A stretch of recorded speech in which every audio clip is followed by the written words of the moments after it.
Well, back in the studio, and what do we have a ransom note addressed to MLS.com from Minnesota United, and it's just a piece of paper with cutouts from a magazine, different letters signed by the gaffer. That's weird. They must be looking for real estate. Oh, extra time starts now.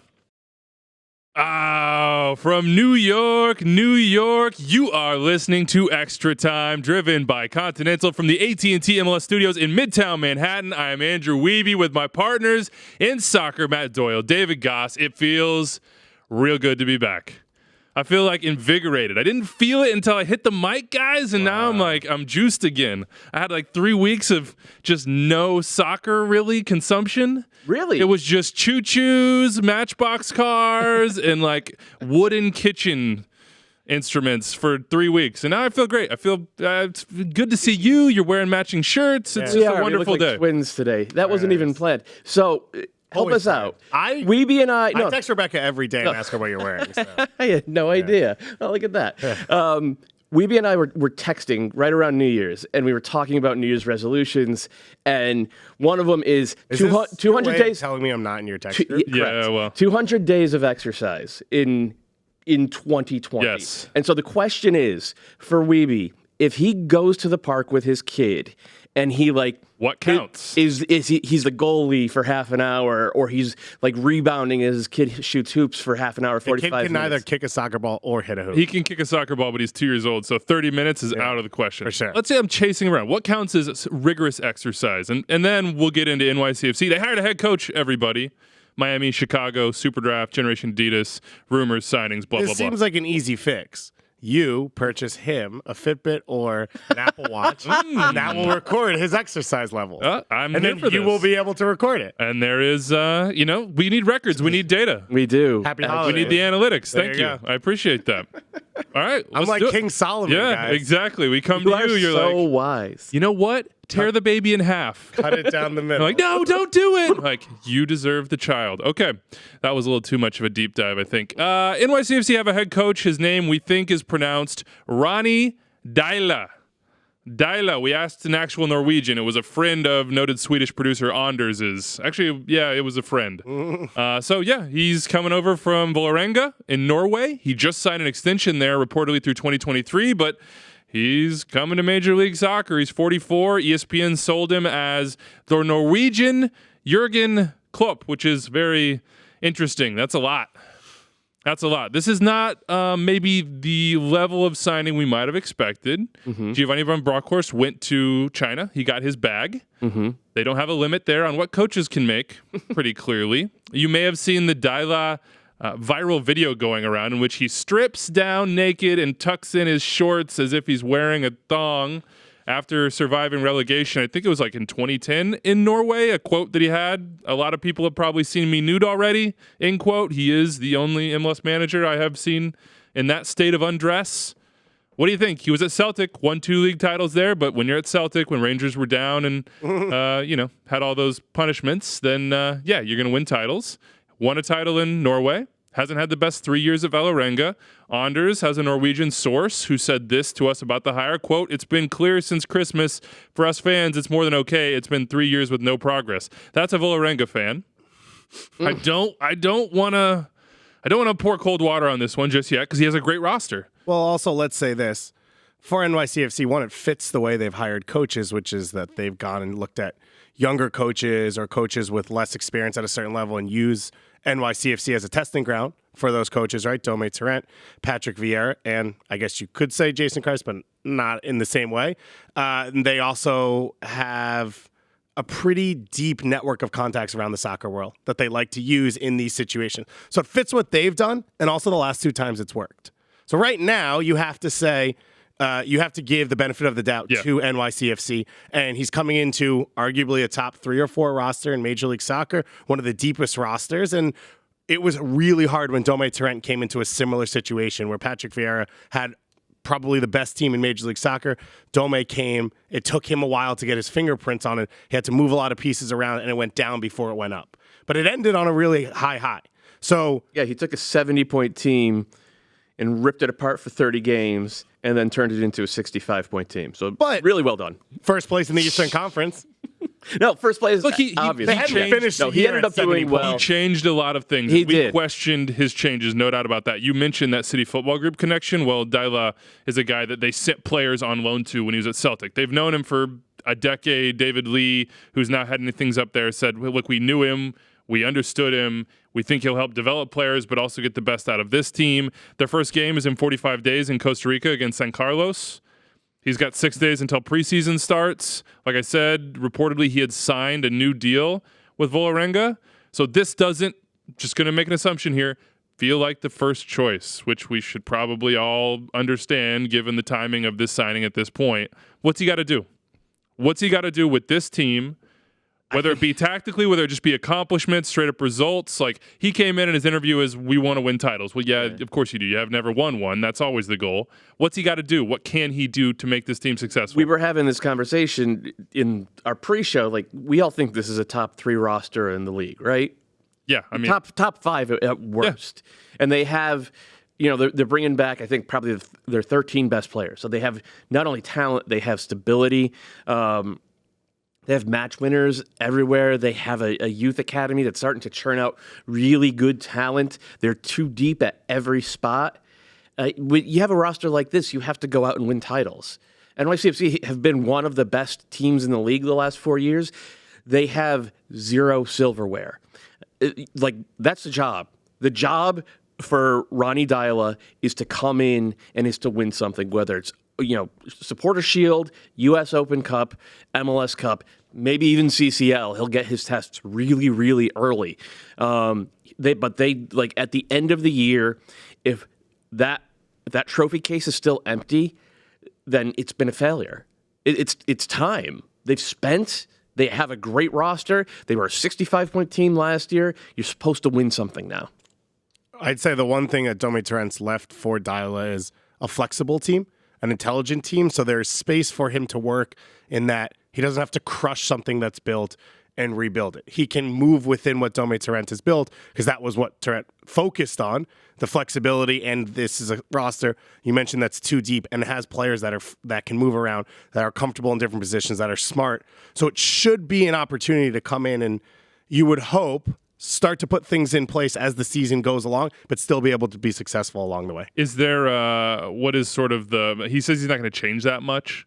He's like, I don't need to. I'll make tweaks. We want overloads in the wide areas. He says all the things that you expect coaches to say, a lot of sort of high-end ephemeral details that don't actually tell you too much about how he wants to play. Is this just a status quo deal, like you said, Dave? Like, Domi Torrent set a certain foundation, keep your foundation and just build up a little bit gradually over time, because they don't really have time to do something completely new. You have 45 days until your first game. I don't know, maybe he's been devoting time to studying this team, but this seemed like it happened pretty quickly over the last 2 weeks or so. Do you try to make changes? You just say, hey, what were we doing before? Keep doing it. Keep doing it. Keep doing it. I mean, that's the approach I would take. I would say, especially for CCL. Yeah. Maybe as you get into MLS, then you start to tweak things around. Right. And he does have some stuff to figure out, because James Sands was the starter the first 2/3 of last year. Then he got hurt, and okay, is he going to play that 5? It was like a 3-4-2-1 where Sands was really good in the central, in the middle of it, or are they going to go to a more standard 4-2-3-1 or a 4-3-3? Sands doesn't necessarily have a spot if you do that, so that is that's enough to figure out. I don't think you try to overcomplicate things and do any more. No, especially for CCL, because you're basically rolling out Domi Torrent's team and hoping that it's good enough to win. Then once you get out of that and you start to get into MLS, you have some flexibility, I think, or you have some breathing room in that. At that point, LAFC will have already won the Supporter Shield in May. So you're not really going for that, and you can start to work on some things like we've seen some other clubs do and try and peak later in the season. I'm here for the character aspect. I mean, I think the on-field stuff will sort of come as it may. They've got a good team. He's just got to not screw that up, at least for the time being, and add some stuff. He's clearly a character. It's the first time I've seen forearm tattoos in MLS head coach presentation photos. I mean, he has the naked, on-field antics. The reason why you call him Klopp is probably because he does some of these things on the field. So I'm here in the biggest city in the U.S. for him to come out and do some crazy stuff. Down for that. But is it underwhelming? I kind of beat around this bush. Diego Alonso comes in, big signing. A Thierry Henry, I mean, that doesn't have the head coaching experience. Who cares? Winning matters. Okay. Who cares? Because You think it won't matter in New York City, at Yankee Stadium, with the fans that go there, with the fans that they're trying to attract? Does it not matter? No, winning trophies matters. Yeah. And if that's what gets you there, then that's all that matters. And I think we've seen in this league over the course, especially of the last 5-6 years, really exciting coaching signings and underwhelming ones. And at the end, whichever one's good is the one we're excited about. I would argue that there were probably a bunch of people around LAFC that were underwhelmed by Bob Bradley when he was the one that was picked. So I don't think that matters right now. What matters is if they can finally win their first trophy. Yeah. They've got the roster to win. They do. We'll see if Ronny Deila can get things rolling real quick. No time to waste for him. Boloranga fans don't seem too disappointed. Maybe NYCFC fans will get the better of this one. Inter Miami, Solomon again. Everyone is happy. I know. Inter Miami, though, I'm here for Diego Alonso. I love this signing. I think it's a great signing. I think he's done a little bit of everything with Pachuca and Monterrey. He's developed, but also won. And then he's won, but also maybe not met expectations with Monterrey, which is why he then didn't have a job. I mean, he won CCL with Monterrey. What happened with Monterrey, and shout out to our guy Tom Marshall at ESPN he had a great breakdown on Diego Alonso.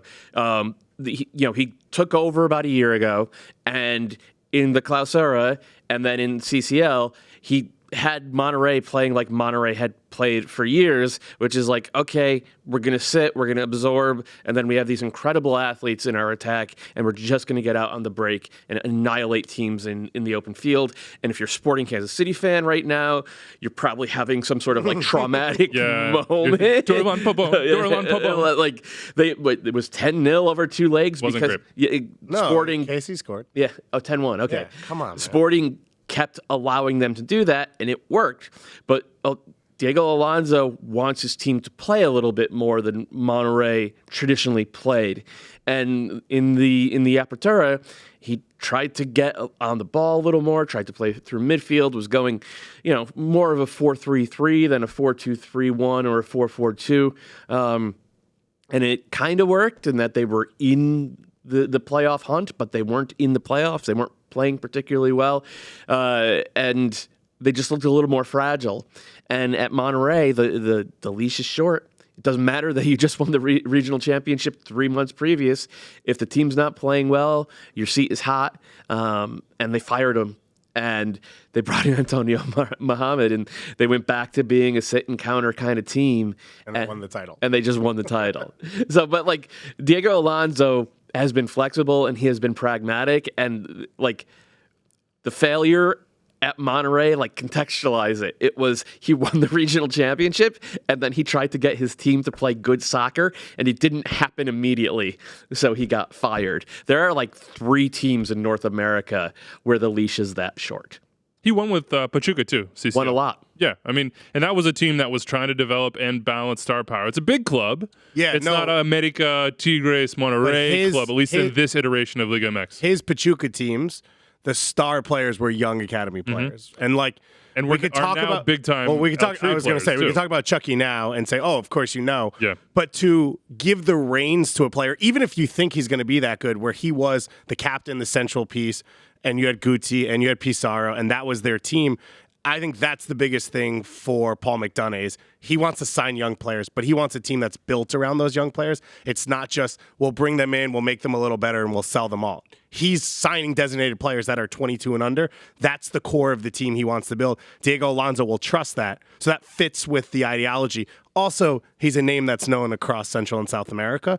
Those are the types of players that Inter Miami's trying to sign. So I think he has the respect. So you don't think that they're going to sign a David Silva or a Luis Suarez or an Edinson Cavani or someone like that? Maybe, but does that completely change who the manager? No. Oh, you're just saying what I was just. Yeah. No, I still think they're going to sign one of those at center forward. At center forward? Yeah. You don't think they're going to give Carranza time to win the job? I don't know. It sounds like they're going to sign. Every rumor outside of Silva is a center forward. Yeah. Or at least the player that could push in there. Yeah.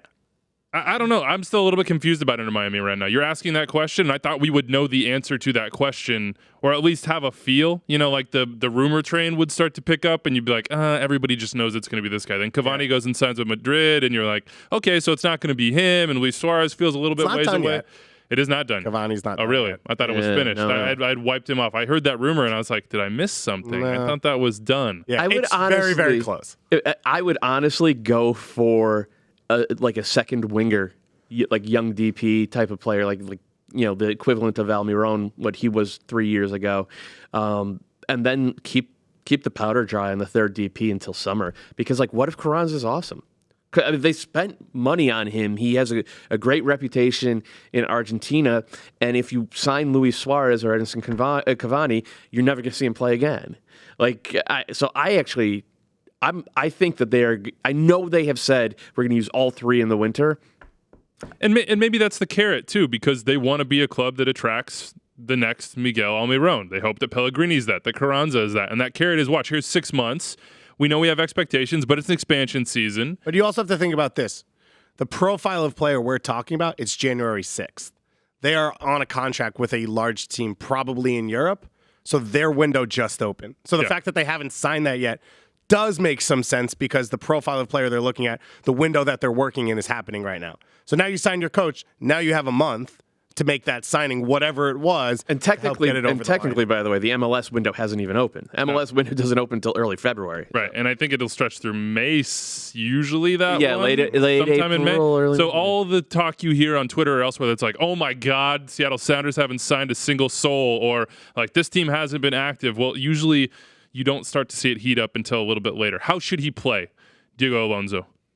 Should he go? Should this be a counterattacking team? Should you simplify it and just say, like you kind of did with Deila, results? Come out and get results. You don't have right now a roster that has a ton of star power. They signed Juan Agudelo. They signed Roman Torres. Both of those guys are, have their positive sides and have the flaws that have been exposed over the years. They're not players that you would expect to come in and be like, hey, best 11 candidate right here, solid contributor. Sure, I could see it, but right now Inter Miami has a lot of solid contributor or value interleague moves, and not necessarily outside Pellegrini and Carranza splashes. Yeah. Well, so how do you play? How does that match with the expectations of Inter Miami and David Beckham and the sexiness that I think people just sort of connected to this club and everything that they've done? So Paul McDonough said, I think last week or 2 weeks ago to probably Paul Tenorio, that they have 7 open international roster slots.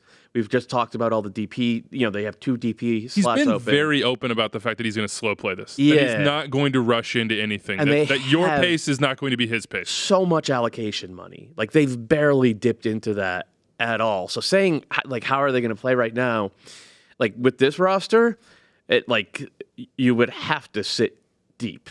You just would, because you don't have the type of midfield that can get pressure to the ball and compact the field on the front foot. I love Jay Chapman. I think Victor Ulloa is great. I love that Jay Chapman was the first one, man. It was the entire roster just scanning up and down. Bam, Jay Chapman. Giorgio Costa was good for the US U17s a few years ago, and these are all really interesting, fun names, but none of them jump out at you as wow, as a defensive difference maker, we got to press. So I would think that they would. If they're going to be a possession team, it would almost look like Columbus was a few years ago, where it was mid-block, stop the ball, get on the ball, knock it around. But I think more likely it would be more direct type of approach. But it's almost who knows? Yeah, who knows? Who knows, one, because of the roster, and then two, we know big players are going to come in, so how much work can he really do in the preseason to be ready, because when are those guys a part of this? Right. It's Bob Bradley had them working in their shape for 6 weeks straight with the exact players who then stepped on the field and played 12 straight months together when LAFC started. No, Diego, what do you mean? They made a ton of changes over the course of that year. That was the thing about LAFC in 2019 was they made their 2019 moves during the summer of 2018. And the second half of 2018, they had a new roster, but basically that was 2019 LAFC's preseason. But they had their difference maker. They had the guy they were building. Yeah. At the very least, they had Vela. I mean, they go and get Dio. They went and got Atuesta that summer. 2, I think it was. Now I'm just going to have to go to the MLS transactions page. David Silva's the name that people keep linking. I mean, I think it's from the Daily Mail or something like that. So it's super sketchy that he's out of contract in the summer. That would seem to make a lot of sense. He's a name I've heard linked to this team for over a year now. But again, it's the same thing as Suarez and Cavani. You hear those names over and over again. I think they end up with one of them this summer. I think that's why guys like Lee Nguyen, Jay Chapman, and George Acosta are on this team, because those are three guys who can, in theory, and we know in fact with Lee Nguyen, play attacking midfield in this league at a pretty high level. And you keep that spot warm for half a year, and then you bring David Silva in and you make him the number 10. And you have that and two DP wingers and hopefully Carranza, but maybe Daryl Dike if he's the number 1 pick in the draft, a good young forward, and then you're cooking. How hard is What? Go ahead. David Silva at 32, 33? 33, yeah. Is going to go from playing a full year in the Premier League to Miami in the middle of July and then play another half season or whatever. More power to him. Yeah, he's definitely exercising 200 days a year. I definitely am not there. I'm like, every move I make hurts right now, so I'm not on the David Silva train. I said in my very much too early predictions column that I thought Miami would get more points this year than Nashville. Do you think I'm crazy for saying that? Or is that pretty conventional wisdom? Right now, I would disagree with you. Interesting. Yeah. Nashville has a team. I'm not saying they don't. I didn't. The reason I picked against Nashville was I felt like the Western Conference is better and deeper, where there's a lot more questions in the East, and they got to travel more. They're going to have to be doing a lot of really time zone jumping east to west. But I think a lot of that is you're talking about the margins, where right now there's a difference between the two clubs. Right? If you were to say they were equal, those would be reasons why Nashville would get less points. You think Nashville has a better... They have a soccer team right now. What? Inter Miami doesn't? I mean, they've got like 23 guys on the roster. It's not like they don't have anything. We're talking about a dude who played in the U17 World Cup a few years back and then played at Austin Bold last year. Like, is Jerome Kisavetter going to start on this team? I mean, it's fair. Who's AJ De La Garza was out for a long time. We don't know. He's, I love him. So, like, I think there are almost no guarantees in this roster. Where on the flip side, you look at Dax McCarty, you look at a few of the guys along the back line, Daniel Lovitz. You have Give Dave Romney some love right now. You have some guarantee. Beautiful eyes, great eyes. Yeah. You have some guarantees in Nashville, and you're going to have time to work with it all together. So, we'll see. Inter Miami, though, have a head coach, Diego Alonso.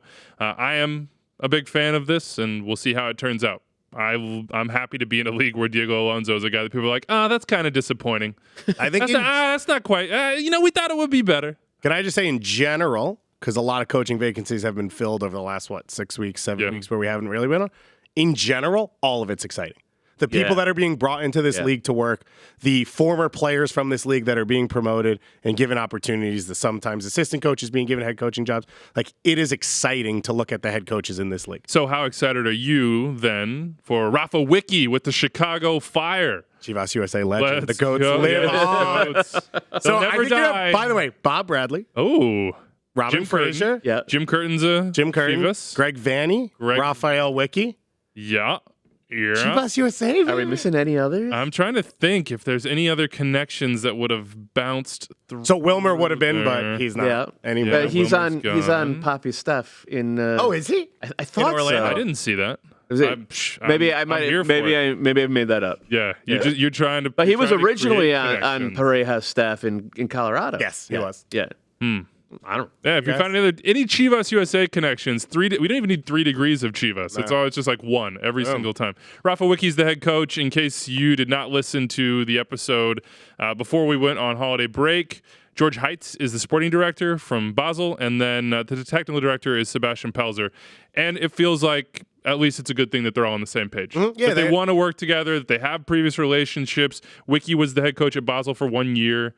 They've produced some very good players. Good players and played good soccer and probably punched above their weight using young players. And one of the things is Chicago has so much talent in their area, and you'd love to see them utilize that academy at the next level, like push it even farther, get to somewhere where Dallas is at potentially, while also spending money. Yeah. Because that's the dream scenario. It's like huge city, you're bringing guys in like a Chicharito, like a Lewandowski, and then partnering them with kids out of your academy. Which we haven't really seen. I don't think we've seen done effectively yet. I mean, LAFC are trying to do it. The Galaxy have tried to do it. They seem to be on the forefront, but it never really seemed to mesh and work out. Red Bulls haven't spent that much money. Dallas haven't spent that much money. So to be at the top of the spending, well, they have to spend it first, right? We can talk about Chicago as a spending club. Don't we think Toronto's done that though? They spent a lot. Who's the academy player who's truly Oso? made? Yeah, it's Oso. Right? but that's the one, right? Right. Sorry, and then like they've had a lot of guys who have been useful at times. Like Ashton Morgan was there for a long time. He was pretty useful. Raheem Edwards played 12 games. It was a big deal on this show. Hey, I mean, we were. I mean, this might be the year for Toronto with Akello and Frazier. But, Okay. So Toronto, they Toronto would might be be, closest. but everybody is Yeah. sort of like trying to get there. Now, I said Chicago will have to spend the money they have in the past. They don't have any DPs right now. They have 18 players under contract. The big signing from the offseason is Alvaro Medran, who you probably don't know his name, but People might. He played legit at Valencia yeah. over the last few years. He's a guy in his prime. He's probably in this league an 8. Maybe you play 2 pseudo 10s and he plays in there, but he can cover ground, clean on the ball. This was a low-key good signing considering no one knew who was making the signings and what was going on. But It's that really is the only thing they've one. done. Yeah. Right. It's the only one. So now he's what? got 77 La Liga games. Yeah, no. I'm not saying he's a bad player. I'm just saying your average extra time on Alvaro Medran. Well, how many of you out there, extra time listeners, raise your hand right now if you've heard of Alvaro Medran? Like, I'll be honest, I hadn't when he signed. Not watching enough Valencia. I'm sorry. I bet Paul Salazar had. Paul Salazar has. Definitely. Big Valencia guy around these parts. And a DC fan, too. We got some interesting rumors for them coming up. But Rafa Wicki, Chicago Fire, excitement level, again, doesn't matter. You got to win. I don't want to say excitement. I think more Competency level. interest. How about that? Interest because what he did in Switzerland with that team, getting them to the round of 16 in the Champions League. He was their academy coach for a while, and we all have kind of felt like Chicago's sitting on a gold mine of talent, and they just have not ever dug for it. And like there are already reports out there that he has sat down, and him and Heights have sat down with Mauricio Pineda, who's an academy product, and like I think they should have signed this kid when he was 16, and he's been arguably the best player in college for 4 years, top 3 player in college for the past 4 years. So if they can get him, they just signed The Slovenia brother. Yeah, the Slovenia, yeah, The center back, yeah. yeah. There's I am really interested to see if he could make it work. The excitement level, it's tough to gauge because like I don't actually remember watching that team that he coached. And What about the US U17s? I mean, that's where he's they were amazing in CONCACAF qualifying. They were amazing. Like they had that kind of rough first game, but then they played glorious soccer like right up to the final in the first 45 minutes against Mexico, and that they were so much better than Mexico. And of course they couldn't hit the broadside of a barn, and Mexico ended up getting like a golazo winner in the second half. But like they played great, and then in the actual World Cup they were terrible. They were just brutally bad. But I don't know. That's 6 months with children. I don't want to judge too much based upon that. I am intrigued.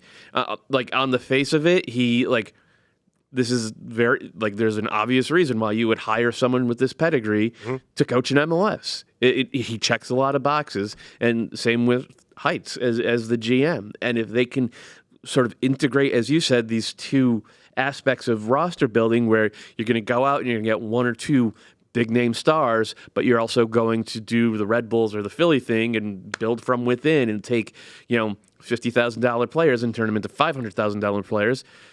To me, that seems like the way to not only win, but to make money. And one little piece for him is he's been around.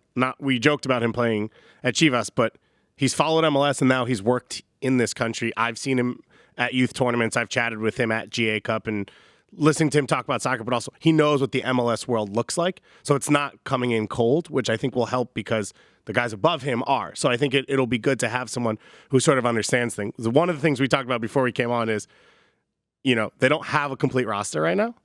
But if you were to tell me, let's just say in abstract, you're going to sign 3 designated players for an MLS team, what are the positions you're going to sign? Those are the things they're missing. They have other pieces around it. So if you were to say, we're going to bring in a 10, a winger, and a center back, or a legit center mid, a winger, and a 10, whatever it is. They have a guy in TJ Sabong who scored goals in MLS. They have some experienced defenders. They've got Jordi Mihailovic in midfield. They brought in, as we said, Madron in central midfield. It's a big year for Georgie, isn't it? Yeah. And that's where it'll be interesting with the DP. Right. Is it a winger and they let him get a shot there? Does he get pulled a little deeper and they sign a 10? Is he not a starter when the season starts? And he has to win his spot. But in the great words of the one and only Bobby Warshaw, there are no rebuilds in Major League Soccer. It happened when Schweinsteiger came. If you bring in the right DPs at the right time with this group, you can be competitive year one. Looks a little bit, at least in profile, kind of like Veljko Banović in some ways. I mean, he did have the year with Basel, but youth work with the academies at Basel, and then he's with the U.S. U17s, and that's kind of where Veljko was with a little bit more success with that U20 World Cup win. But he was familiar. I assume he was in Chicago, because you got to be in Chicago to be a youth USS. Are there any of those left, by the way? Are they? I don't. Jason Christ, but he lives in Miami. But he lives in Miami. Fortunate for Jason. Coming this month. Okay, I'll believe it when Lauren Harvey. There you go. Yeah, that one got done. One. Yeah, that one got done. Well, we'll see what happens with the Fire, but we certainly are waiting for a big signing. Maybe he's out here fishing for a job. Yeah, right. Am I? I'm trying to stay here, man. Anyone who has sublet an apartment, if things don't work out for Landlord Andrew. Yeah, other people. Don't call me that word. All right, let's talk SuperDraft. I didn't mention this off the top, but you're going to be upset with us maybe if you've been jonesing for extra time over the last 3 weeks or so. We're not going to be here on Thursday. That's because the SuperDraft is going down. I think, Doyle, you're in Bristol. Mm-hmm. I'm in Miami. Wow. Yeah. You get to go to Miami, and I go to Bristol, Connecticut. Yeah. Well, you're a big Connecticut guy. From Connecticut. Yeah, I just spent a week there, guys. That's it. That sounds like an familiar, oasis. so it's like, you just go right back to your old habits. Meanwhile, the first time in my life, I'm going to Miami. Should be fun. 12:30 p.m. You've Eastern. never been to Miami? I've never been to Miami. Do I strike you as a Miami guy? Because I wouldn't think so. No, not in the slightest. No, not at You'll all. be dead. Yeah. I'm going to, give me any advice, you just go ahead and send The it to first us. thing you do when you get off the plane is you buy some sunscreen. Yeah. Yeah. You will- like a, You'll be sitting in a hotel the whole day, and you will still somehow be sunburned. and sweaty probably. 12:30 p.m. Eastern on Thursday. SuperDraft. You can watch it on the ESPN app, ESPN's YouTube, ESPN's Facebook, ESPN's Twitter. It's all there. It's a little bit different this year in that sense. I don't think there's not a big draft room this year, so that's kind of the big difference. But we'll have coverage kind of bouncing around to draft picks, to kind of situation rooms where they're making the picks, to analysts like Doyle in beautiful Connecticut. So tune into that one, 12:30 p.m. Eastern. Inter Miami have the two of the first three picks. Am I right? Yep, 1 and 3. 1 and 3. Nashville have 2, and then you can get all the breakdown at MLSsoccer.com for all that. We do have some signed seniors in the Generation Adidas class. 2 defenders in the GA class, 2 defenders in the signed seniors class, which is what you kind of expect from the seniors. Dylan Nealis from Georgetown just won a title. He is the brother of Sean Nealis, who's with the Red Bulls. Tanner Beeson from Stanford. Henry Kessler from Virginia. Jack Mayer from Indiana. Any of those stand out to you, Doyle? And I'll let you handle this because straight up college soccer, I think don't have time. I think Mayer's going to be the first overall pick. He's a pretty big and relatively athletic and very commanding center back. He's a communicator. He's played with the US U20s. He was excellent for Indiana for 2 years. I suspect he'll go number 1. If he doesn't go number 1, he will go number 2. Kessler is even bigger. He's like 6'4". He was very good for Virginia. And Virginia, for the first time in like 25 years, actually tried to play soccer this year and did it very well. And Kessler was a part of that. I think he's not as polished as Mayer, but he could be the number 2 or the number 3. I don't see him dropping past 3, I don't think. Dylan Nealis, a very good attacking right back, like a Keegan Rosenberry? I don't think he's as good as Rosenberry. Interesting. Rosenberry's such a good passer. Nealis is maybe more just about getting into the final third, and but like maybe I missed that. It's tough to tell sometimes with college soccer. Tanner Beeson is a left back or a left center back.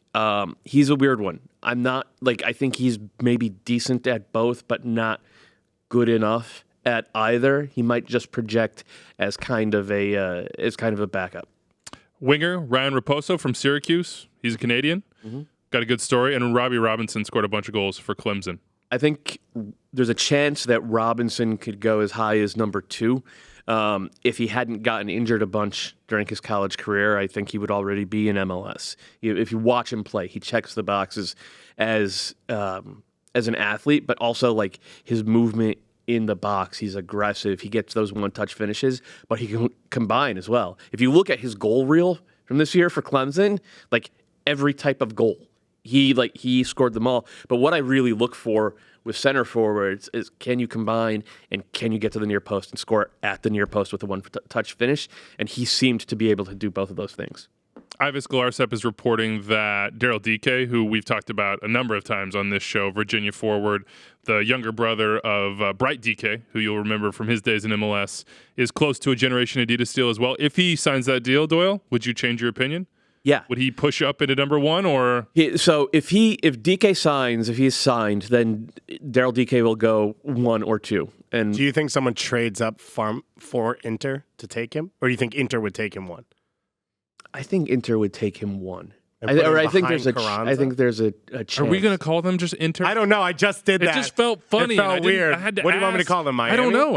I like calling them Inter. Miami. I like calling them Inter. Okay, let us know. Well, you know what? You go down to Miami this week. That's true. And you do some beating the bushes.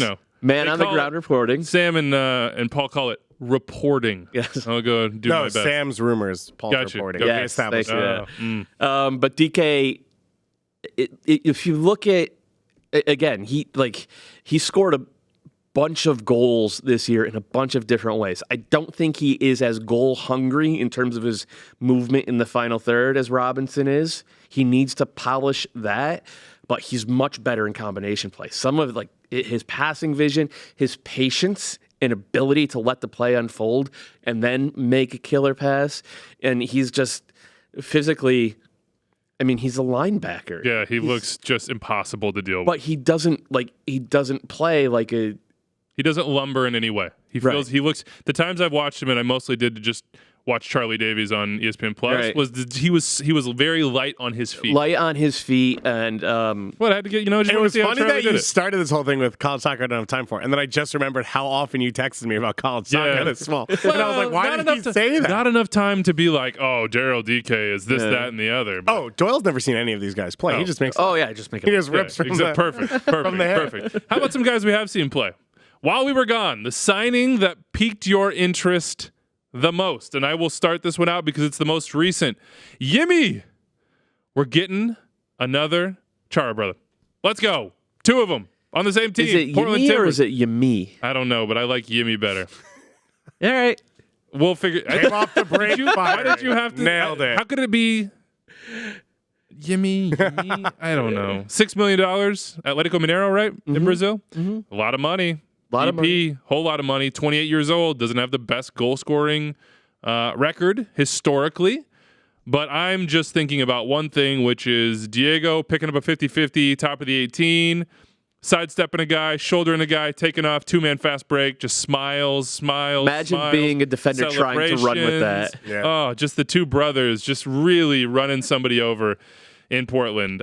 We need that highlight, and I hope they deliver it to us. I'm less sold on it being like $6 million, yes, but TBD. Yeah, I mean, maybe he even overperforms that number. The story here is you're getting a fringe Colombian national team player, which is a top 10 team in the world, in his prime, at a position of need, and he's he like you said, he doesn't produce a ton of goals and assists, but his teams have generally been really, really good.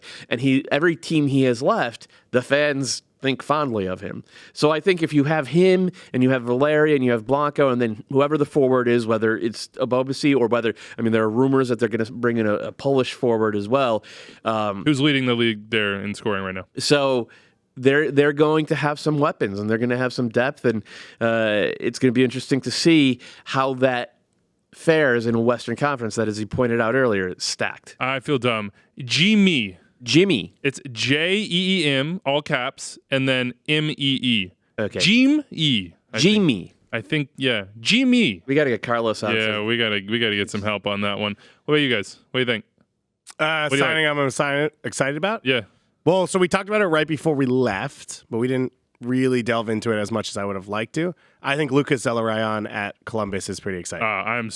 Columbus is the team that I'm the most I just read your little bold predictions because now I have to talk excited about, and I didn't know that Doyle had also written that 2 days before, and then I felt a little bit like a poser. But I'm happy to know that somebody else is looking at Columbus thinking this could be really fun. Well, they've basically retooled half their team compared to the starting lineup from the last game of 2019.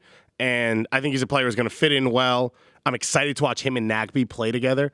Two guys who cover a ton of ground, who want to connect, short passing. He's got more goals than him, obviously. I think everyone does, than Nagbe. So it'll be exciting to watch him a part of this. And it's just one of those things, in talking about Chara, right? He should have been in the league 4 years ago. Like, he should have. And now you look at guys like Zelarayan who come in and just raise the level of quality in this league. The other one we're going to talk about in a minute, which I'm so excited about in rumors, is Edinson Flores. That's a guy, he's 25. Chara should have been in the league when he was 25 in Mexico, playing at the level he was playing at. It seemed like an obvious move. And now Zelarayan is that type of guy where you're like, oh yeah, Tigres signed 45 good players. I think we could trim the 5 off there and bring them into Major League Soccer. Did anybody see the interview he did with Columbus Crew website? I did not. In which the backdrop, and please just go to my solo here and just producer Anders. Wow, that is Jesus with his medals hanging around his neck, and the number 8 turned into pictures of him and his family while he wears a puffer vest. I mean, it's an incredible. The backdrop is the best backdrop I've ever seen, and he's a great player. Like, dead balls, very good. Yep. Didn't seem to have Tuca didn't seem to love him. Didn't play him a ton. When he did play, he showed a lot of sort of the qualities that you look for in MLS for that number 10. Sort of, almost Pozuelo-like in some senses. So I think it's less like Pozuelo. I don't think he's like pure magic. Like, Pozuelo does stuff where it's like, how did he see that? It's almost more like Maxi Morales, where he's conducting the game and he's covering so much ground. He's everywhere. Yeah. He's always the next pass. Yeah. And then it's off his foot quickly, and then he's still the next pass the next time. So I think it's a fantastic signing by Columbus. And I think him and Nagbe. And then the question is, will Trapp, Artur, it looks like they're going to be signing Aiden Morris, who was the best freshman in college soccer this year, is with the US U20s. They're going to get him as a homegrown, and he's a ball-winning defensive midfielder. They're going to have real depth there to the point where, maybe one of these guys gets sold or traded. Yeah. Can I throw one last little one in before going to Luis Diaz, Pedro Santos, who had the huge year, and I'm telling you right now, Jesse Zardes is going to win the domestic Golden Boot. Goodness. The domestic one, not the overall one. The domestic one. Okay. Is domestic's just U.S. and Canada? Just U.S. and Canada. Okay. El Tanque could be there. Josie, I hope he proves me wrong, but that's a prediction for you. So you made me do signings. My other one that I wanted to throw in was Fafa. What about Mason Toy? Oh, we'll address that when we get our Minnesota United flag. We're by the way, thank you Minnesota United for sending us a lot of gear and also a ransom note. Nice. Can I see those shoes real quick? On there? Yeah, they're pretty sweet. I didn't even notice that when I walked in. What size shoe do you wear? 10.5, 11. What are those? I have to talk to my people there. We did not get your shipment in yet. We got Kalen Carr's, and those are mine. Look at them. They've got the wings on them and everything. What about Alexander Katai? Anybody jacked about that one? To the Galaxy? I don't think I'm jacked, but it's smart, right? The thing about getting Katai at presumably the number that they got him at, which I would guess is maybe around $1 million. It's like a mid-TAM level. He's a sure thing. You know what he's going to produce in terms of expected goals and assists per 90 in MLS. You know that he could balance you on either wing. And so, him on one side and Pabon on the other. That gives you, and along with the central midfield quality they have, that gives you so much freedom to just go out and find the right DP number 9 to fill Zlatan's shoes. So I just think, if you had brought in another winger from elsewhere and you had another number 9 from overseas, you're dealing with so many variables, guys who maybe definitely haven't adjusted to life in MLS. And we have heard for time immemorial, coming to this league is different. The travel is different, playing on different surfaces, different altitudes, different climates. It's unlike anything else in the world. So having a guy who's been through that for a couple of years and is productive and is in the prime of his career, it just made so much sense. And it was nice to see the Galaxy front office make such a sensible move. I would argue he's a match winner in MLS if you have another match winner on the field. with Chicago, with defensive focus on him, he wasn't good enough. Yeah. He couldn't do it every game, but Pavon's the best player on the field. Yep. Jonah's the second best player. You've still got Leggett, whatever number 9. He can make plays to win you games with all of those guys on the field. And as you said, it's a guarantee because of his production. And I'll say the best move in LA right now, and it's just breaking. Our good friend Alicia Rodriguez just announced that she's been picked up full-time by SB Nation. So congrats to you. There it is. Alicia. There it is. Very happy for that. So yeah, that's not a rumor anymore. Chivas USA again. Goats are on parade. How many connections can we make with the goats? I gotta go get my Chivas USA jersey from the other room. How about rumors? These aren't done, but there is one Edinson Flores to DC. Maybe Brian Lozano to DC. I mean, Pablo Maurer. Yes, I think there's a chance DC United wins Luka the World Modric? Cup. What? Yeah. Pablo just dropped that DC have been. I haven't even had a chance to read the article yet because it dropped right at the start of the show that Luka Modric and DC, their people have been in discussions for a while now. He wants to come to the U.S. It's something that could happen this summer. Do we think it's a bakery, coffee shop? What do you think his game is? It would be epic. It would be amazing. I love Edinson Flores. First of all, he's versatile. So to bring him in first gives you the flexibility to bring other guys in because he can play as a 10. He can play out wide. He's quick. He works hard. So he's going to be committed to whatever it is Ben Olsen needs him to do outside of just attacking. Hence, Lucho Acosta losing all of his playing time at some point under Ben Olsen. He's a legit goal scorer when he gets in spots, but he can also set guys up. He's not a speed demon who's going to open up the game completely, but he's going to destroy some MLS defenders. There's going to be a wild highlight reel at the end of this year of him if he signs.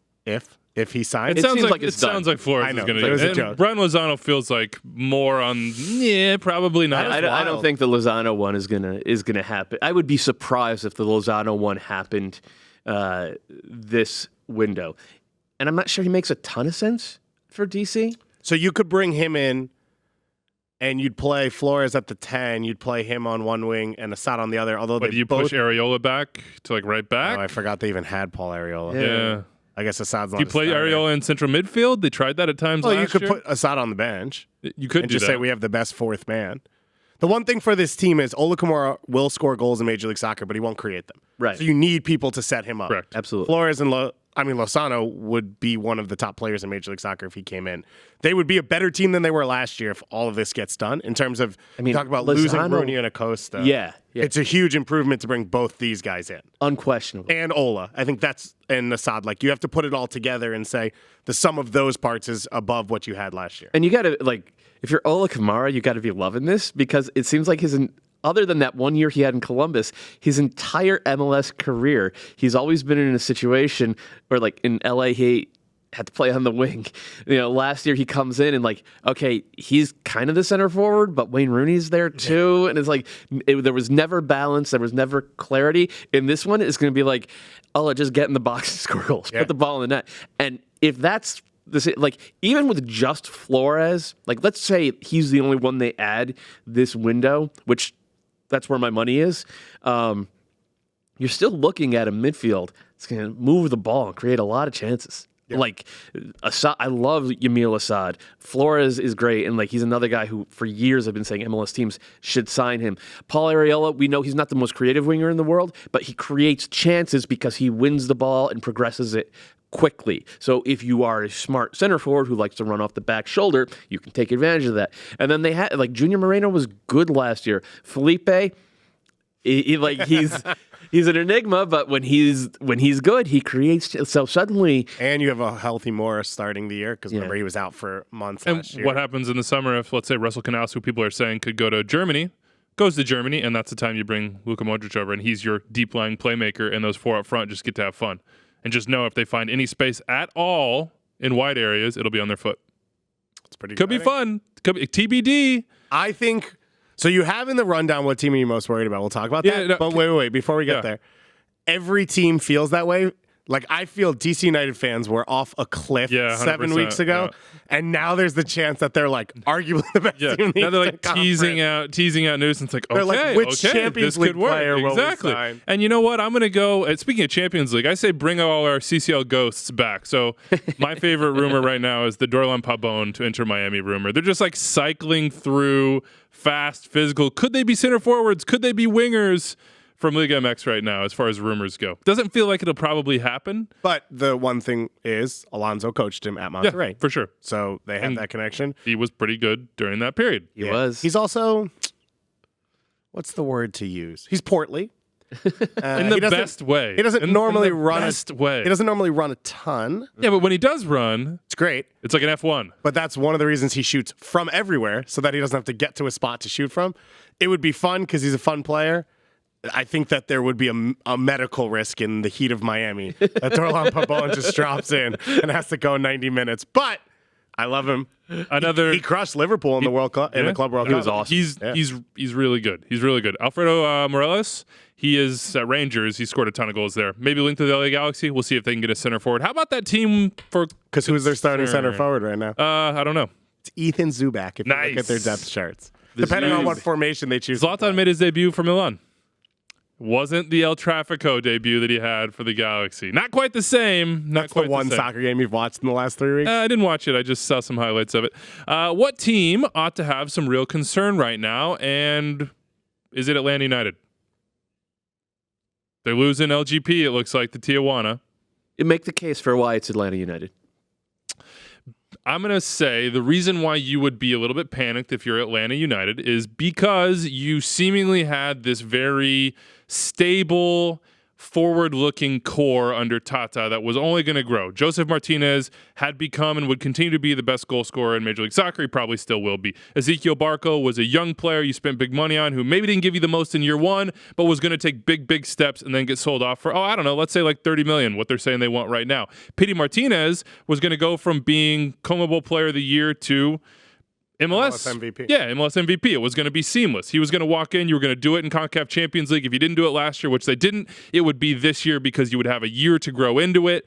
And you had a core of experienced MLS players, maybe the best center back duo in the league in LGP and Miles Robinson. Brad Guzan, a rock between the posts back there. Julian Gressel was going to be happy. Darlington Nagbe was going to be there. And now a lot of those things have started to change. You don't have none of those back. guys play on the team, and Emerson Hyndman's their big sign. Right. And then, like, Villalba, who was a absolute stud year one, has been a decreasingly valuable asset to you, and elsewhere as well, although I think he would be a great player somewhere else. And you're doing this all now in the vision of a head coach that, though he has an incredible name value, he's done big things in his career, and Frank de Boer maybe doesn't always inspire 100% faith just because some of the first-year hiccups. So you're giving a club who has been at the very top, who believes they should be there and will stay there and will, for the foreseeable future, be one of the top 1, 2, 3 teams in Major League Soccer, looking at CCL thinking,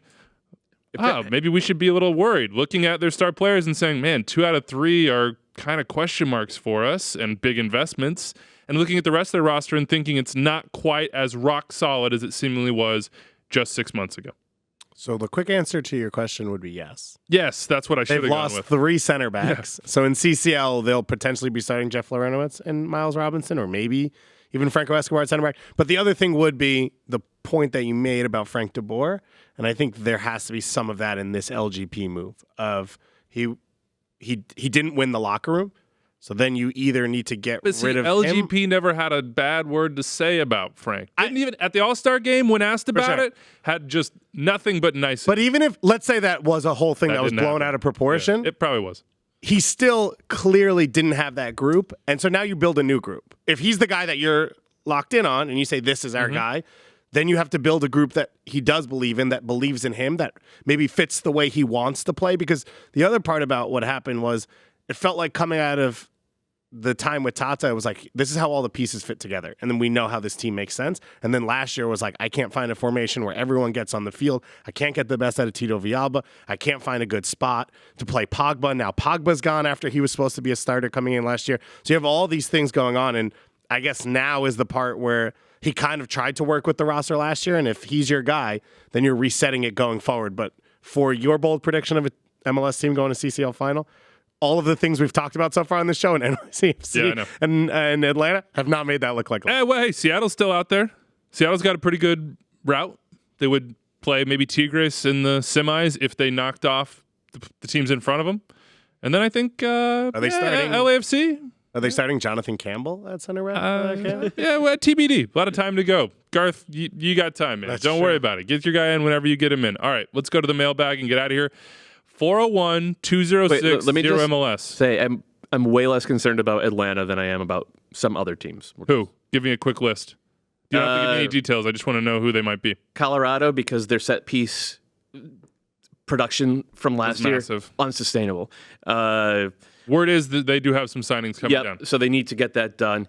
Montreal, they haven't had a good defense for years. But none of these teams have the same expectations, and that's why the worry isn't as... Montreal's in CCL. They always expect to compete in CCL. Their only move this offseason is to bring in Rommel Kyoto, who plays left winger, which is the same position that Piatti plays, which is the same position that Lapalainen plays. Potentially the same position Bojan would want to play. Their roster is so unbalanced and defensively questionable. The Red Bulls, I guess it's going to go all in on play the kids. Let's see what Brian White and Tom Barlow and Matthias Jorgensen and Jared Stroud can do in 2020. The fans are going nuts about it, understandably. But yeah, that might not work. But the Red Bulls, at least on paper, have a spectacular defense, and we've seen them do that in the past. Philadelphia, low-key worried about them because how did they get into the final third last year? Harris Medunjanin. Every time we needed to progress the ball, give it to Harris, and that left foot was magic, and they don't have him anymore. So I'm going to cut you off here, and you can go read Doyle's column breaking down sort of the Eastern Conference as it currently stands, and Tuesday the Western Conference drops, Doyle? Tuesday. MLSsoccer.com, the MLS app, of course, the content stream. And then San Jose. Still worried about San Jose. Start up right now. Derek Alishman in the mailbag here says, here's a suggestion for you guys. You should dedicate one Monday, either the first of last of every month, to talking about small market teams, hence Small Market Monday. They're all big in our eyes, all right? They're all big enough. Does he mean small market or small budget? I think we should, yeah, that's a good point. Let's do small budget, and then let's just go straight to the text line for an anonymous person, I assume from Cincinnati, that says, talk little FC Cincinnati, and who do they need to get better themselves? Do they need attackers? Yes, they do. Why not go out and get a veteran like BWP who can help not just with the goals, but the clubhouse as a vet surrounding this new, fun team? Well, the fun part is that I don't know that they're fun yet, but Doyle, FC Cincinnati. That midfield might be fun. So they just... State of. They signed Medunjanin, so they have Medunjanin. They signed Medunjanin, he'll be he would have been the best player on this team by a mile last year. In Bertoni and Cruz, they have two guys to play in front of him who can just do all the running, all the ball winning, and let Medunjanin just sit in front of that veteran central defense and clean up, which is kind of similar to what he did in Philadelphia. It's a source told me earlier today that they're about to announce an attacker and also told Sam Seshkol. Paul and Sam are reporting Yaya Kubo from Ghent. Yuya Kubo, my bad. Japanese international, can play as a center forward or on the wing or as a second forward. My guess is he plays as a left winger, and I can confirm that is indeed the signing. He's that's not the center forward? I don't know if he's going to be the center forward. That seems to be the biggest hole on this team. Yeah, it does. It's Rashawn Daly, wingers, Aaron Maddox. Dude, you know all of the backup forwards. Ethan Zubak's just rolling off your tongue. I'm a big Zubak guy, obviously. Okay. Brandon Vasquez, and Fernando Adi. And Fernando Adi, I don't think Fernando Adi is going to be there much longer. So I think there's going to be a second DP signing in the winter and then a third in the summer. The second DP signing will be, if Kubo ends up being the forward, then the second DP signing will be a winger. But if he ends up being the winger, then the second DP signing will be the forward. So Cincinnati are going to be a lot better than they were last year. They still don't look like a playoff team to me. Last one here, Clark from Portland. He was in Kansas City this winter visiting the in-laws. I saw him at the Nutcracker Ballet, and he says I was not excited to be recognized. I just caught off guard. Good to see you, Clark. Celebrity really hit you when you least expect it. You go to Kansas City, and you're just... People are just handing you free drinks and patting you on the back, and you're like... Where's my bodyguard? Key to the city. What are you going to do with that? Yeah, exactly. Useless. Anytime I get recognized, I like my mind snaps to this must be an old classmate from high school who I just don't recognize. So I always go in there, hey, so good to see you again. And people are always like, never seen you before in your never life. seen you. I only use it as a way to tell my wife that I should stay in New York City and continue this soccer dream. But Clark wants to know how many goals Chris Wondolowski is going to score in 2020. I don't do these things. I don't make predictions like this. So if you guys want to take you this made one. 10 bold predictions. I did, but I did not include. I'm out of the Chris Wondolowski prediction game. I'll say he gets 10. One more year with 10 goals. I believe he will too. That's but not a prediction. It's a gut belief. It's just a belief. That's it. Yeah, Extra time at MLSsoccer.com. You got a number, Dave? I'm going to say this. I think of your 10 bold predictions, I'd say 8 were not bold. Oh, that's the end of the show. We're out of time. Anders says I can't even respond to that. Andrew, let me go into a list of why you're not bold. Extra time at MLSsoccer.com. Hit us up there. 401-2060-MLS. Text line is back open. We're monitoring that one. Thursday is the SuperDraft, 12:30 p.m. Eastern. ESPN app, YouTube, on ESPN's channel. ESPN on Facebook, ESPN on Twitter. You can watch all of it there. Doyle will be feeding you information about what goes down. I'll be in Miami. We'll have people all around the U.S. So tune into that one. We won't be here. So enjoy this show. Until then, we'll be back on Monday. Thanks for listening, everybody.